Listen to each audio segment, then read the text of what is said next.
Talks on emotional maturity, Swami Dayanand Saraswati, sameness of mind. One has to pay attention. Life is meant to discover fullness. All pursuits in our life are for freedom, freedom from being small. All the time, I struggle to prove myself to be someone desirable, someone important, someone credible in your eyes. I want to see through your eyes that I am somebody.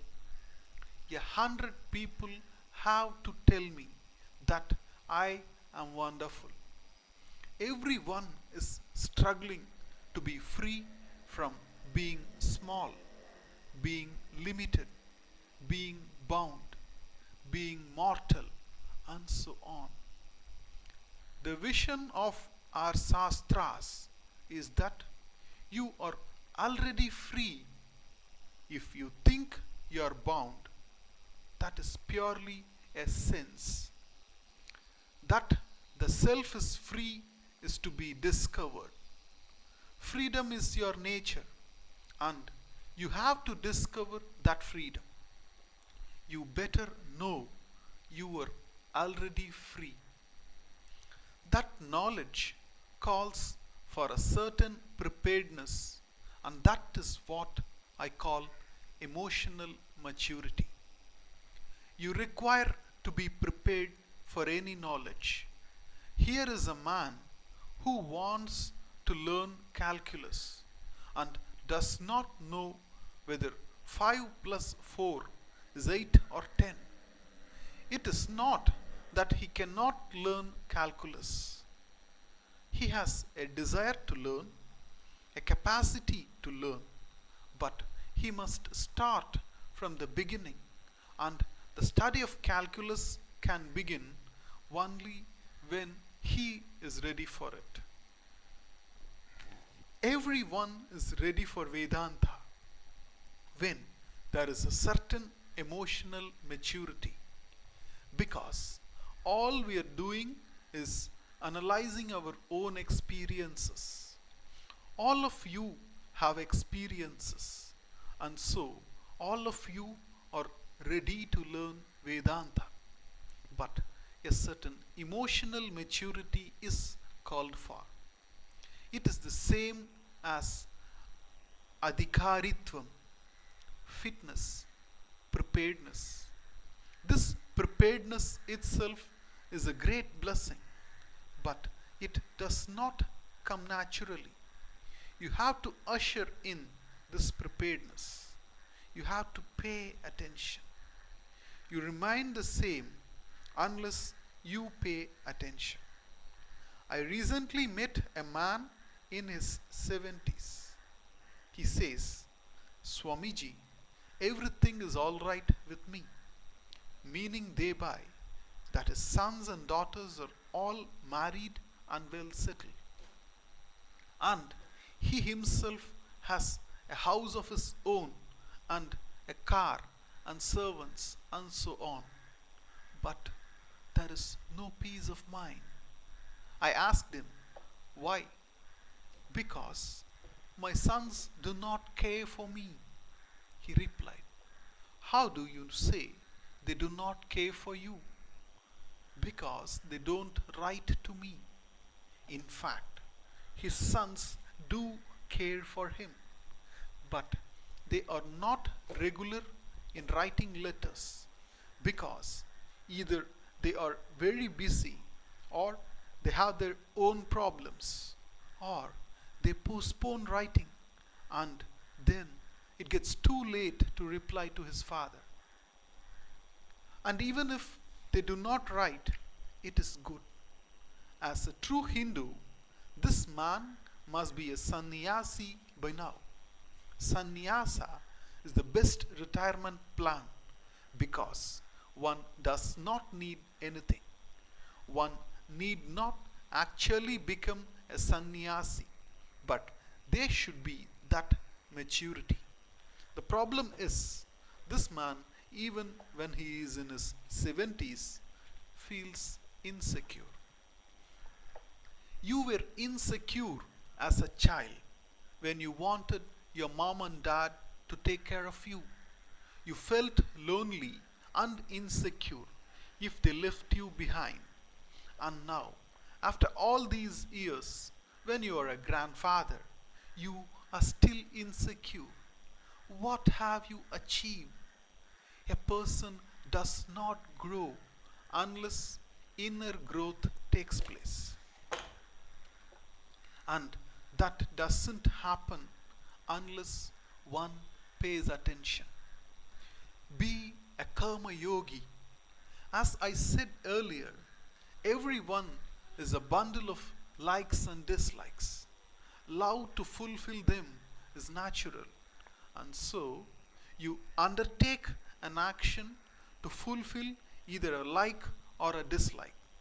Any one of the following can be the result of an action. The result is in keeping with your expectation, or you get more than your expectation, or you get less than what you expected, or you get just the opposite result. Let us say you had stomach problem and you take some medicine. The result can be the stomach problem goes away, or the medicine cured not only the stomach problem but even your knee pain is also gone, or the pain is somewhat reduced but not gone completely, or you discover that you are allergic to the particular medicine taken by you, and now your whole stomach is ulcerated. Thus, for any undertaking, these four kinds of results are possible. Now, when you undertake something, should you not be prepared for any one of these four results? You had better be. It is immature not to be prepared for them. Even a simple action such as crossing a road entails any of the four results. You cross the road as desired. Not only do you cross the road, but meet a person whom you had wanted to meet since a long time. Or you get caught in middle of traffic and escape with a great difficulty. Or a car suddenly comes over you from somewhere and you wind up in a hospital. We are neither omniscient nor omnipotent. Both our knowledge and our power are limited. If we knew everything, we could avoid all the accidents and could accomplish everything we wanted. We cannot accomplish everything we want for want of knowledge. Sometimes, in spite of having knowledge, we cannot accomplish what we want because we do not have all the power at our command. Suppose a man is falling from a tree. He knows that he is going to get injured, but he cannot avoid it. Thus, we do not call all the shots for want of knowledge and for want of power, but still we do undertake various actions because we have these likes and dislikes which we wish to fulfill. And these undertakings will produce any of these four kinds of results. How are we going to take it? Lord Krishna says, be a karma yogi. Lord Krishna gives two definitions of karma yoga in Bhagavad Gita. Samatvam yoga muchyate. Sameness is called yoga. Yoga karmashu kausalam. With respect to action, yoga is the kaushalam. We have to understand both these definitions. Sameness towards results. Let us first take samatvam. which means sameness. Sameness is yoga. Now, what does this sameness mean? Can there be sameness with reference to action? It cannot, because every action is different from another. Sitting is different from standing, and that is different from running. Even for the Lord, creation is one action, maintenance is another, and destruction yet another. There cannot be sameness of desires, because an action is performed to achieve a certain end. I perform different actions because I want to achieve different ends. Can there be sameness in the result? Since actions are different, the results are going to be different. And even for the same action, result can be different at different times. Then, where can there be samatvam? It can only be with reference to our attitude towards the result of an action. It can only be with reference to our attitude towards the result of the action. Nityam cha samachittatvam ishtanishtopa pattishu. Always maintaining sameness of the mind in wake of the desirable and the undesirable. The result is called ishtam or desirable when it is in keeping with my expectation or better than what I expected. It is anishtam or undesirable when it is less than what I expected or is contrary to my expectation. Sameness towards desirable and undesirable results is called yoga. This is what I would call emotional maturity. So, yoga with reference to action is nothing but simple emotional maturity. Hence, there is nothing special in being a karma yogi. It is expected out of everyone. When one is born, one has to grow, not only physically, but emotionally too. That is a part of the program of living. Hence, samachittatvam, sameness of mind towards the result. Sameness of mind towards the result is yoga. Lord Krishna talks about attitude one should have towards life. The famous verse, Karmanyeva adhikarasti ma phale sukadakshana ma karma pala heturbu matheshangu shangostva karmani. You have a choice only with reference to action, but definitely not with reference to results. Do not become author of the result of action, nor may you have attachment toward inaction. You have choice with respect to performing an action, but definitely not in determining the result of an action. Understand this well. Understand this intimately, because it concerns day-to-day life, your day-to-day life. You cannot interpret a Shastra like Bhagavad Gita, which is a scripture of a living religious culture, without looking into attitudes, rituals, art, etc. of the people who live in that culture. There are many things we do in our religious culture which have their roots in the Shastra. The Lord says, you have a choice over action. Why? Because you have kartartva, the sense of doership. A donkey does not have kartartva in the sense that it does not deliberate or premeditate upon an action. If it feels like kicking, it kicks, even if the person it kicks happens to be its owner.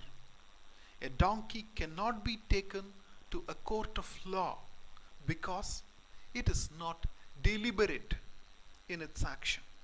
It doesn't have kartartva, doership, even though it performs action, because it has no choice over its action. But as a human being, you have a free will, and therefore you have a choice over your action. Karmani is the seventh case of the word karman, not in the sense of location, but in the sense of object. So, the meaning of the word karmani is not in action, but it is with reference to an action. And the Lord says, karmani eva te adhikara. You have the choice only with reference to action. You have choice only with reference to action. The meaning of the word only is clarified by Lord Himself. Ma pale su kadakshana. But definitely not with respect to results. But definitely not with respect to results. This verse is very often misunderstood, and we find Karma Yoga being defined as perform action without expecting result. How can a person perform action without expecting a result? Even the person who writes a book on Karma Yoga prints only a certain number of copies of the book. Why? Because he does not expect to sell more copies than that. The author performs action of printing the book with the expectation of a certain sale, but advises people to perform action without expecting any result. People do not know how much this kind of an interpretation affects the psyche of the people. There are any number of people who think Karma Yoga means performing action without expecting any result, and they develop a spiritual complex because they cannot fulfill this requirement. Nobody can perform an action without expecting a result. Even a fool will not undertake something without a certain end in mind. Lord Krishna simply makes a statement of fact. You have choice with respect to performing an action, but not with reference to result. This is not an advice. It is just a statement of fact.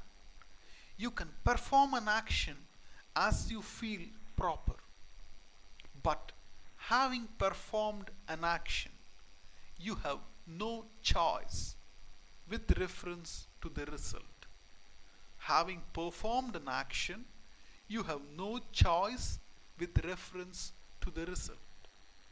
It takes lot of maturity to understand this. When I clap with my hands, there is sound.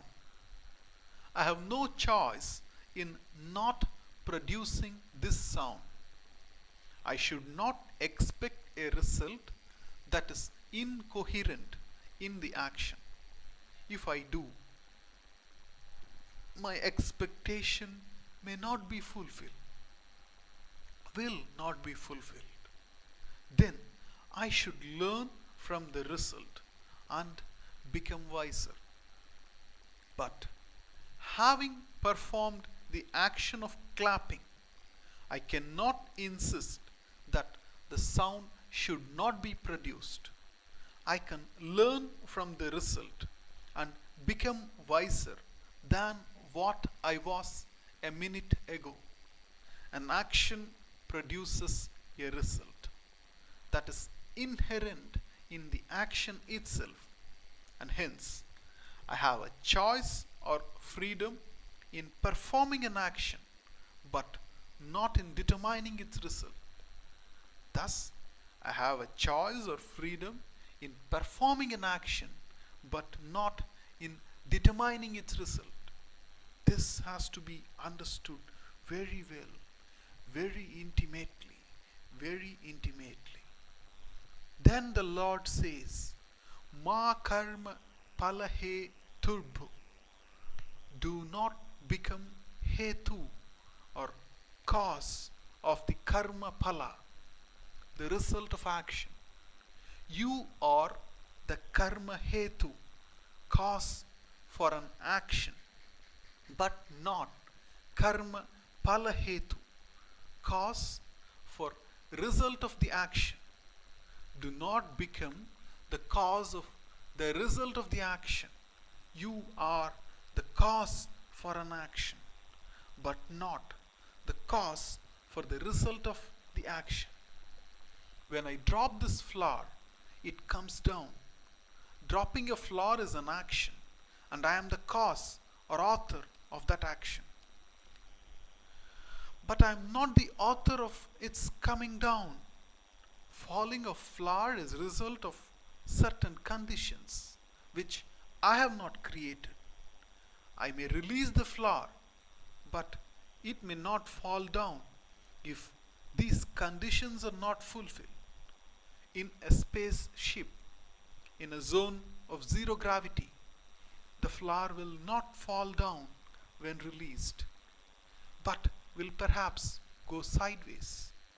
Thus, the law governing the result is the hetu for the result, and not the one performing the action. Even performance of action is governed by laws.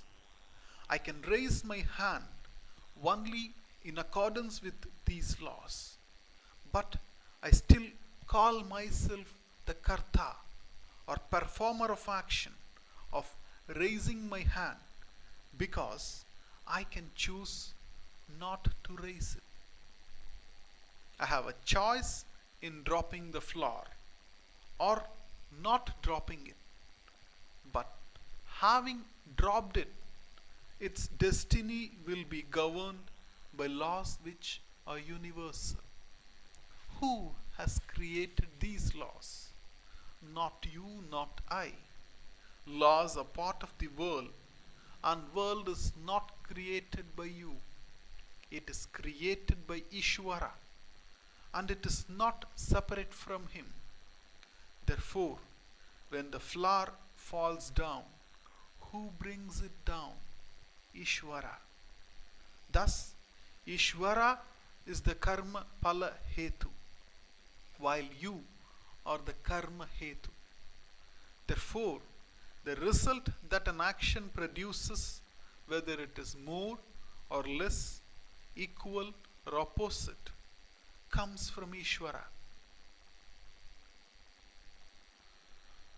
This is the appreciation of Ishvara as karma paladata, and that is maturity. Once it is established Ishvara is the karma paladata, we can see how this fact is translated in our day-to-day life. When we look at our religious culture, let us say you are invited by your friend to his house and he offers you a flower, a sign of welcome. When you reach his house, you accept the flower and you smell it to enjoy its fragrance. Now, suppose this friend has an altar of Lord Ganesha in his house, and he first offers it to Lord Ganesha and then gives it to you, how will you take it now? Remember, you are born in India and have been brought up in Hindu culture. You tell me, how will you receive the flower? Will you smell it? No, you will place it on your eyes. The flower is the same. The person who offered is the same. You, the recipient, is also the same. But the flower has undergone a change. Yes, now it comes from altar of the Lord. The eyes see the same flower, but the mind sees it differently. And therefore, you place the flower on your eyes because it is as sacred as the eyes. This is called bhavana, an attitude involved in it. That is why we say the Hindu religion is based on bhavana, attitude, born of the vision of Iswara. You see here something more than a flower. The flower comes from altar of Lord, and therefore it is called prasada. And prasada brings prasannata, a glad acceptance on your part. When you appreciate the fact that the flower comes from the altar of the Lord, the flower gets transformed into prasada. There is no equivalent word in English I know of for prasada. Prasada can be anything. A tulasi leaf is a prasada. A flower petal is a prasada. A sugar crystal is a prasada. Or even ash can be prasada. I am sure there must be a few persons named prasada in this audience. Every child is a prasada because it is given. And what is given is prasada. Every day, the food that is cooked is first offered to the Lord, and so it is prasada. Prasada is not an object, it is purely born of understanding. The understanding of reality is the basis for prasada. A man who once offered laddu, he politely declined to accept it because he had high blood sugar. He was quite well known for his love for the laddu, but doctor had advised him to stay away from eating sweets, so he could not accept the laddu. Then he was told that particular laddu came from the temple of Tirupati. Oh, really? Then it is a different matter. The man accepted that laddu. Why? Because it is no more a mere laddu. It is prasada.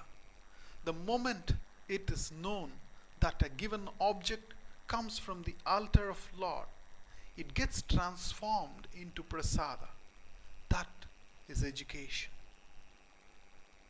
Lord Krishna says, you do not become the author of karma phala because I am its author.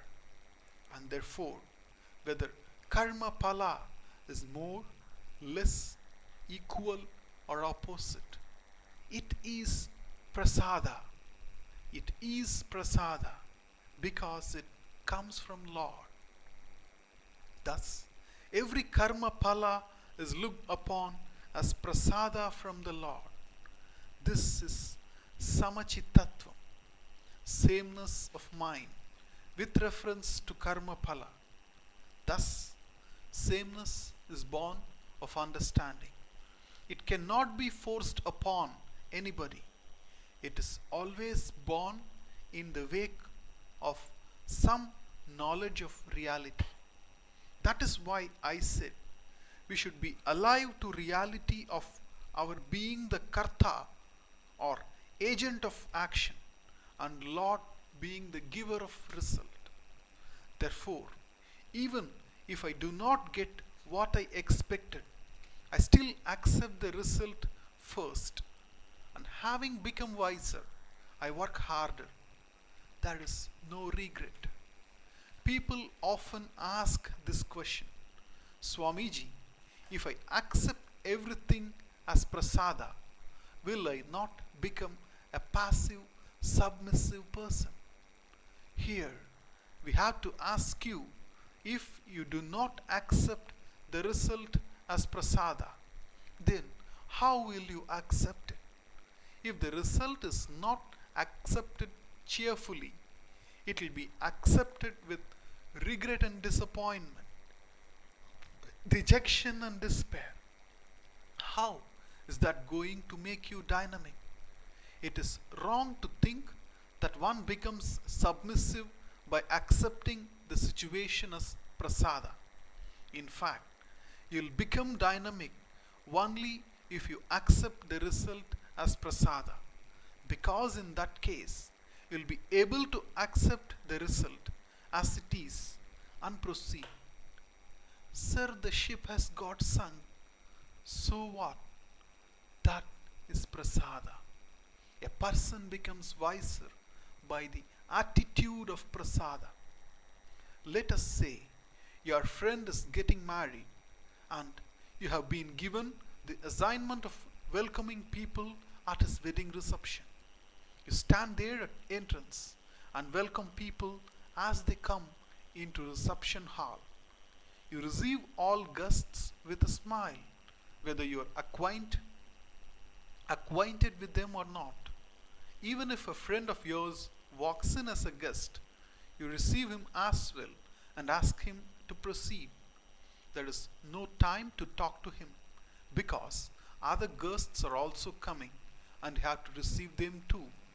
Now comes along a man who is your avowed enemy. How will you treat him? You must remember that you are at present representing your friend, and therefore your personal likes and dislikes should not come into play. So you somehow work out a smile and receive this man also as you would receive a friend. This is samatvam, sameness in mind, sameness of mind. You welcome whatever comes to you. Your whole life becomes a learning experience. There is no failure. Everyone is alpagnya, limited in knowledge. Alpak shaktiman, limited in power and skill. And therefore, everyone is a born failure. You cannot even be sure that you will be able to cross the road, reach the other side safely. In the process of crossing, you can be run over by a truck, struck by an auto rickshaw, and what not. We think that accidents always happen to others. How? But they can happen to us also. This uncertainty, born of the limitations of knowledge and power, applies to all endeavors in life. There is every possibility that you may not get what you want in a given endeavor because your knowledge is limited, your abilities are limited. Realize this. Any futuristic projection is based on your present knowledge, and however pragmatic you may be in making a projection for a future event, you can never be sure that it will come true because any number of unforeseen things can happen. A futuristic projection is only a hope, nothing more, and you can add prayer to it and make it a prayerful hope.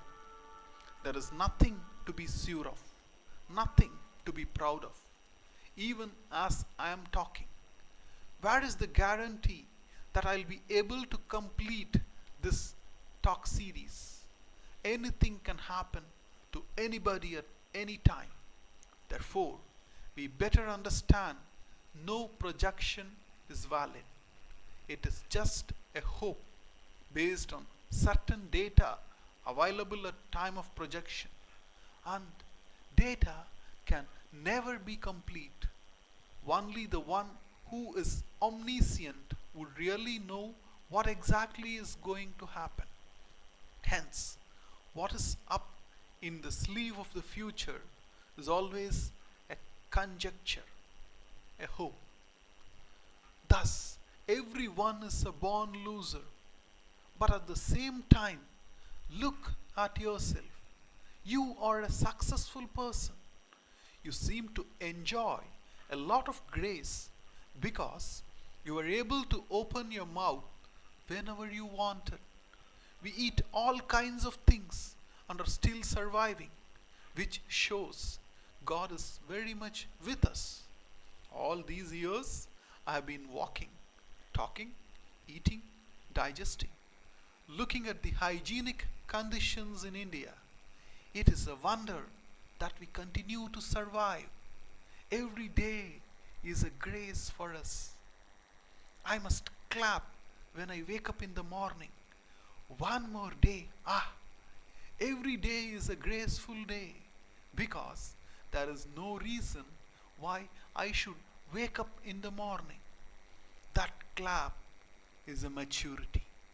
That clap, I say, is a maturity. I live day by day, and there is an appreciation in that clap, that there is something that makes the difference between success and failure. When you breathe out, where is the guarantee that the breath will return? Heart is beating. Lap, dub, lap, dub, lap, dub. There is a grace. There is a gap between the lub and dub. And all the grace has been flowing in this gap, I say. I see a grace all the time. This is where we branch out from the orbit of psychology. I am a mature person when I recognize with all my limitations of power and knowledge, I have been gracefully successful. Then there is a factor that makes difference between successes and failure. I am a mature person if I recognize this idea. If I recognize that, if a person recognizes this factor, we call him or her a religious person. And the one for whom this has become a reality, we can then call that one a spiritually enlightened person. Both of them are mature. There are stages in maturity. There is nothing beyond maturity. If one's marriage doesn't work, or if one's business doesn't pay off, one looks upon oneself as a failure. I'd say that is an immature conclusion. If you look at yourself, you are a successful person every way. You open your eyes and you're able to see. Well, why should that happen? There can be a retinal detachment at any moment. You are able to lift your hand whenever you want it. That need not necessarily happen. That can be a thrombosis. That is not emotional logic. I want you to see there is something that governs your life. I want you to see that there is something that governs your life. There is some force, some order that keeps you going alive, active. A devotee would call it grace. You may say it is karma phala, result of what you have done in past and that you have earned it. But we do not know which action resulted in this particular result. When we cannot trace a particular action as responsible for a given situation, we call it grace. For example, when we do not know the cause for occurrence of an incident, we call it accident. When the causes becomes known, an accident reduces to an incident. Similarly, when I have earned the grace, I have definitely worked for it, either now or in the past, but I cannot say in that manner. In what manner? And therefore, we call it grace. It is a graceful way of acknowledging a karma phala in as much as we do not know which action has brought this particular result. This discovery, this understanding that you are a winner all the time. You are a winner all the time, in spite of the fact that you should always have been a loser on account of your limitations in knowledge and limitations in your ability, is very important. Again, this understanding that you are a winner all the time, in spite of the fact that you should always have been a loser on account of limitations in your knowledge and ability, is very, very important. It brings about a certain attitude towards situations, situations that are pleasant and unpleasant. In your maturity, you are able to accept the unpleasant also. The capacity to stomach, to accommodate, to accept a fact is possible only when there is an awareness. The capacity to stomach, to accommodate, to accept a fact is possible only when there is awareness. An unpleasant situation is as legitimate as a pleasant situation. According to Lord Krishna, there is no failure at all. Every action produces a result, and therefore, karma phala, the result of action, is called artham, that which is bound to happen. You have asked for it, and so you get it. There is no way of avoiding phala, the result, when one's karma is performed. You can perform another action and thereby neutralize the result of a previous action. That is called expiation, prayaschitta. A reaction is inherent in the very action.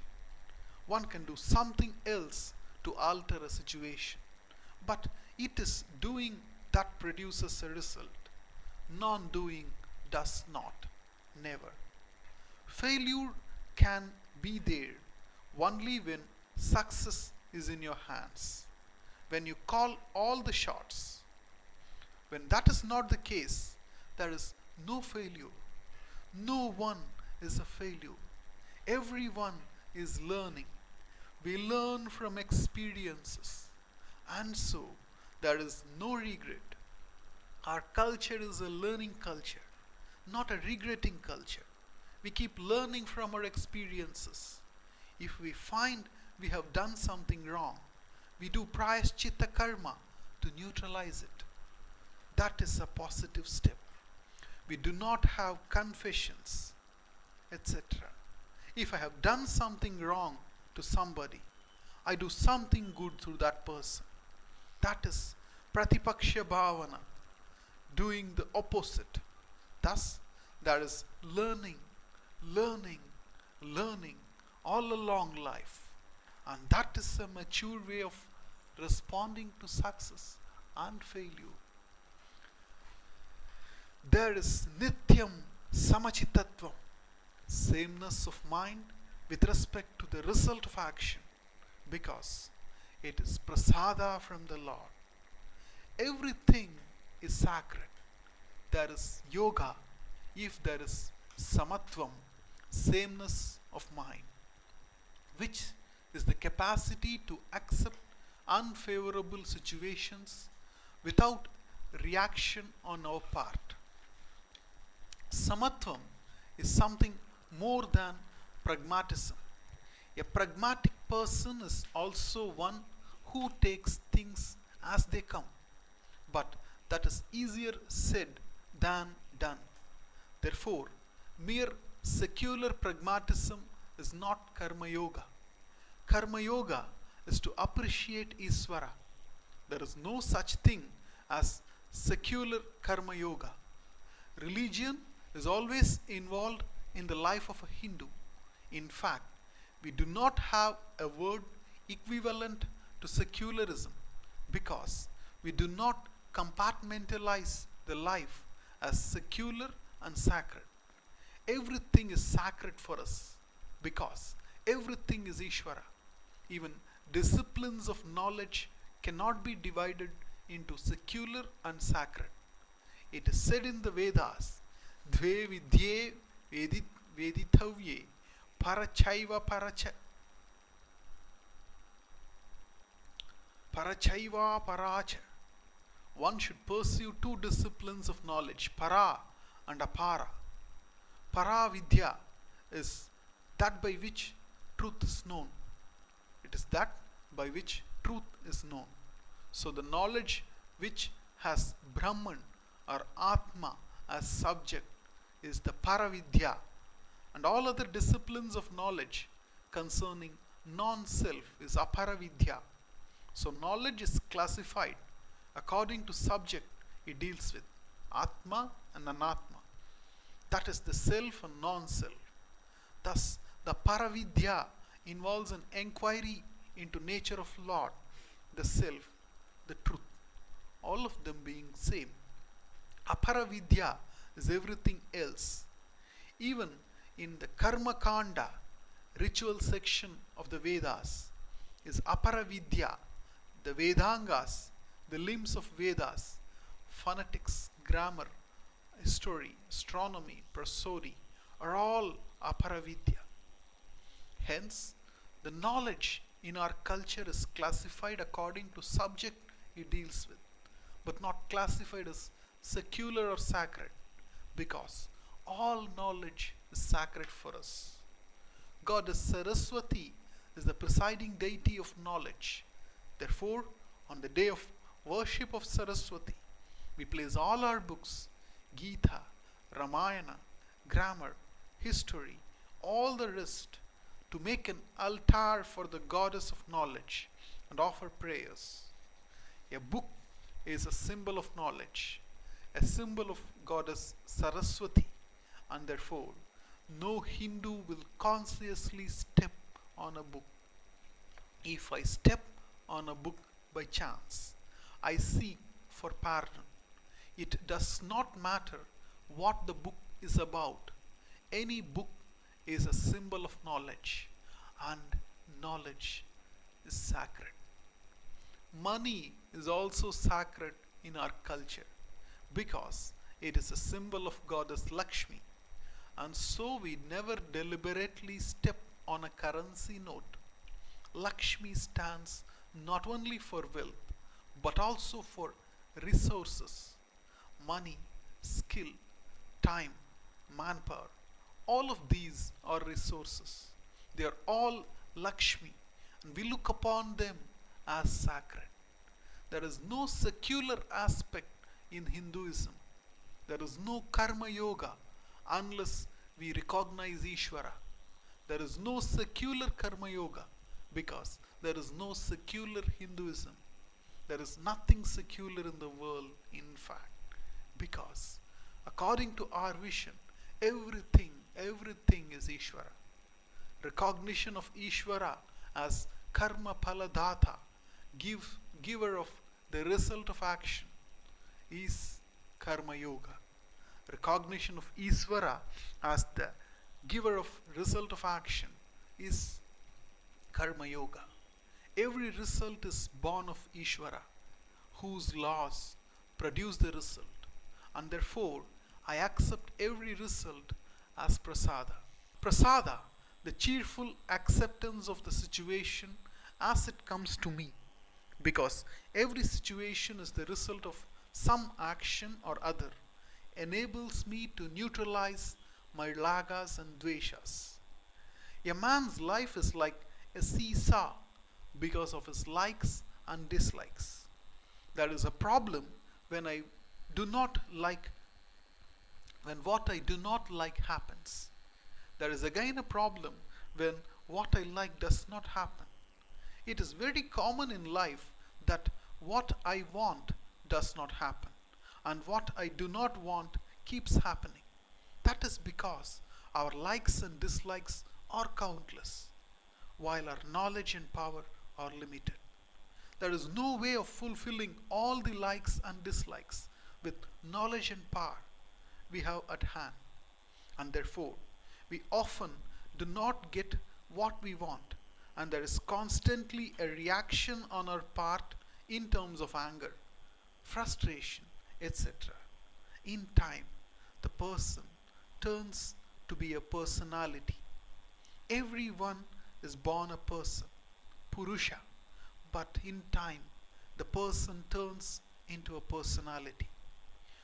One is a person as a child, but slowly various angularities are acquired because of failures and disappointments one meets in life. They transform a person into a personality. That is why everyone has those buttons, those vulnerable areas, which throw one out of gear. This personality is nothing but likes and dislikes. It is best that they are allowed to express themselves in terms of desirable, legitimate activities. And when the results come, accept them as prasada. We cheerfully welcome the results as they come because they come from the Lord. When we accept the situations happily, likes and dislikes no more govern our responses. They no more remain a source of disturbance. I am happy if they are fulfilled. I am happy even if they are not fulfilled.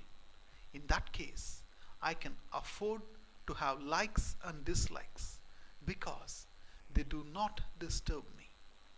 The capacity of likes and dislikes to strike me down in terms of anger, frustration, despair, etc., is neutralized by prasada buddhi, the attitude of glad acceptance.